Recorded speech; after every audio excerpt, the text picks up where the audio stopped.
Hello everyone, I am doctor Apala Mishra और मेरी rank 9 आई थी यूपीएससी 2020 एग्जाम में। और अभी मैं आपसे बताऊंगी कि एग्जाम क्लियर करने के बाद क्या होता है। तो जैसे ही हम एग्जाम क्लियर करते हैं उसके बाद हमें लबासना ज्वाइन करना होता है। तो उसके बीच में अराउंड 1.5 मंथ्स तक का गैप रहता है।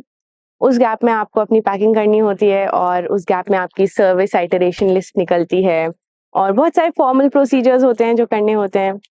एंड हम लोग बहुत एक्साइटमेंट से वेट कर रहे होते हैं कि लबासना जाने का दिन कब आएगा। And finally that day arrives. हमारे लिए वो दिन था 5 दिसंबर 2021। और जैसे ही हम लबासना पहुंचते हैं तो सब लोग वहाँ पे बहुत एक्साइटेड होते हैं, इंथुजियास्टिक होते हैं, बहुत पॉजिटिव एटमॉस्फेयर होता है। बट वहाँ जाके हमें पता लगता है कि सब कुछ चिल नहीं है। बहुत ट्रेनिंग, प्रॉपर ट्रेनिंग होती है, बहुत डिसिप्लिन ट्रेनिंग होती है, पीटी होती है, बहुत सारे एक्स्ट्रा करिकुलर्स होते हैं, हॉर्स राइडिंग होता है, स्विमिंग होता है, बहुत सारी अपॉर्चुनिटीज होती हैं चीजें सीखने की। फॉर एग्जाम्पल पेंटिंग हो गया, डांस हो गया, स्पोर्ट्स एक्टिविटीज बहुत सारी होती हैं। एंड क्लासेस तो होती हैं, क्लासेस के बीच में ब्रेक्स होते हैं जिनको कहते हैं सन ब्रेक्स, जिसमें टी ब्रेक्स होते हैं, लंच ब्रेक्स होते हैं। मेस में आपको फॉर्मल्स में पहन के जाना होता है और काफी डिसिप्लिन एटमॉस्फेयर होता है हर जगह।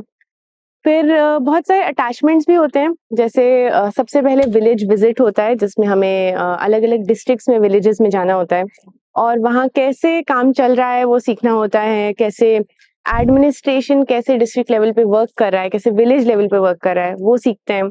तो that is very interesting. Apart from that हमारा एक हिमालयन ट्रैक होता है जिसमें फॉर 10 days कंटिन्यूअसली हमें ट्रैक करना होता है। एंड हमारी केस में बहुत स्नो थी, सो उन स्नोई एरियाज में सब लोग साथ में ट्रैकिंग करते हैं, जो कि टफ होता है बट उतना ही इंजॉयबल भी होता है क्योंकि आप अपने फ्रेंड्स के साथ रहते हैं। And the sense of achievement at the end of it. And one more important highlight is the India day. India day में हम सब ग्रुप्स में होते हैं अलग अलग रीजन्स के, एंड हमें उस रीजन के हिसाब से ड्रेसअप करके उस रीजन को रिप्रेजेंट करना होता है। कल्चरल प्रोग्राम्स होते हैं।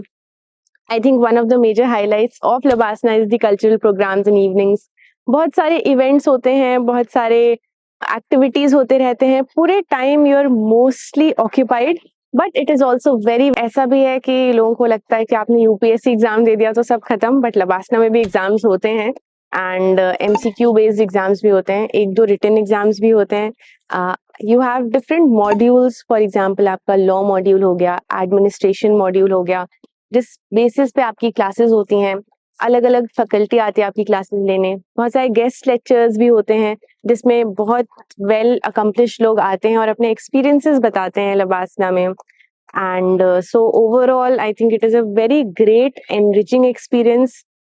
जो सबसे डिफिकल्ट पार्ट लबासना का अगर मैं कहूँ तो that is, I think, PT के लिए आपको हमेशा मतलब रेडी होना पड़ता है। And also it's on a hill, तो आपको बहुत ट्रैकिंग करनी होती है ऊपर नीचे, but that is also enjoyable. It is beautiful, Mussoorie is beautiful and अच्छा एक्सपीरियंस रहता है। In 3 months you meet a lot of people and you make so many friends.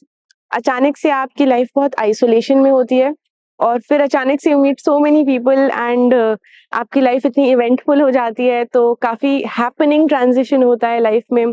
But at the same time it is also a little hectic. आप पूरे time you are less on sleep and सब लोग इतना खुश भी रहते हैं, high on adrenaline. तो एक तरह से काफी वो 3 months कैसे बीत जाते हैं वो पता ही नहीं लगता है बिल्कुल भी। तो ओवरऑल आई से it is a great experience. And जो भी सब आप यूपीएससी एग्जाम में पढ़ाई करते हैं वो सब काम आता है। आपके जो भी सब पढ़ाते हैं लबासना में उसमें कहीं ना कहीं काम आता है। तो I think it is great, wonderful and all the best to everyone preparing for this exam.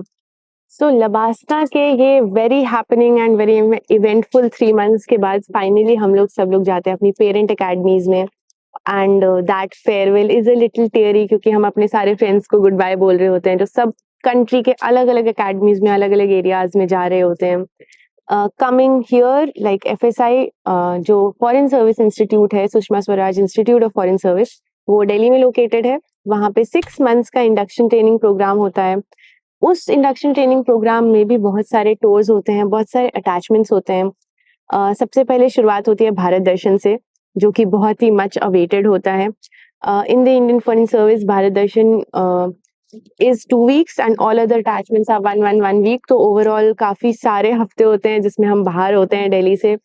तो वहाँ पे इन भारत दर्शन वी चूज़ आवर लोकेशंस और बहुत अच्छी-अच्छी एरिया, अच्छी-अच्छी सीनरीज़ ऑफ इंडिया देखने को मिलती हैं।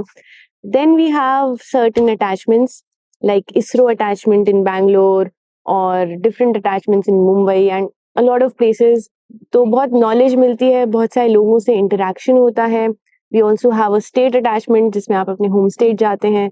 तो overall it is a lot of travelling and it is a lot of fun. And इसी बीच हमें अपनी लैंग्वेजेस चूज करनी होती हैं। हमारी लैंग्वेजेस अलॉट होती हैं on the basis of our preference and rank. तो लैंग्वेजेस अलॉट जब हो जाती हैं तो उसके बाद आपको अपनी कंट्री में जाना होता है जहाँ पे वो लैंग्वेज सीखने आप जाते हैं एज अ लैंग्वेज ट्रेनी।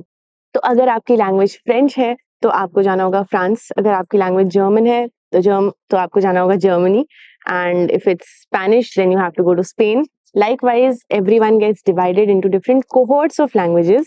ये languages हर साल वेरी करती हैं, डिपेंड करता है कि उस साल कितनी वैकेंसीज हैं किस लैंग्वेज में। यूजुअली 5 UN लैंग्वेजेस तो रहती हैं, एडिशनल टू दैट और लैंग्वेजेस भी इंक्लूड हो सकती हैं। So then after that, after 6 months हमारा 2 मंथ्स मिनिस्ट्री में अटैचमेंट होता है जिसमें हम डेस्क जॉब करते हैं, जिसमें हम फाइलिंग वर्क करते हैं। And then we get a little amount of preparation leave जिसमें हम पैकिंग करते हैं अपनी, and then off we go to our different destinations। और फिर आगे का experience I think I will share after 1 year। Hobbies की बात की जाए तो LBSNAA gives you a lot of opportunities to pursue your hobbies also. वहाँ पे क्लब्स होते हैं, सोसाइटीज होते हैं, उन क्लब्स और सोसाइटीज में लोग इलेक्ट होते हैं जैसे कॉलेजेस की तरह। तो वहाँ पे हमारा हॉबीज क्लब होता है, हमारा एडवेंचर क्लब होता है, एडवेंचर सोसाइटी होती है, ऑफिसर्स क्लब होता है जो स्पोर्ट्स देखता है। तो there are lot of different societies and उसमें कॉम्पिटिशन्स होते हैं, जैसे पेंटिंग कॉम्पिटिशन हो गया, स्पोर्ट्स कॉम्पिटिशन हो गया, एथलेटिक्स मीट हो गया। तो हमेशा कुछ ना कुछ ऐसा चलता रहेगा। You get a lot of opportunity to develop yourself, to grow, to interact with people and you find yourself as a much more evolved person once you are done with everything. तो friends, आपने देखा कि video काफी interesting था। अगर आप 2024 के लिए तैयारी कर रहे हैं यूपीएससी की, तो अनअकैडमी के आरंभ बैच में इनरोल कर सकते हैं, जो कि आज यानी कि 12 जनवरी से स्टार्ट हो रहा है, जिसमें कि इंडिया के टॉप फैकल्टी होने वाले हैं। लिंक वीडियो के डिस्क्रिप्शन में। डिस्काउंट के लिए मेरा कोड स्टूडेंटो जरूर यूज करें।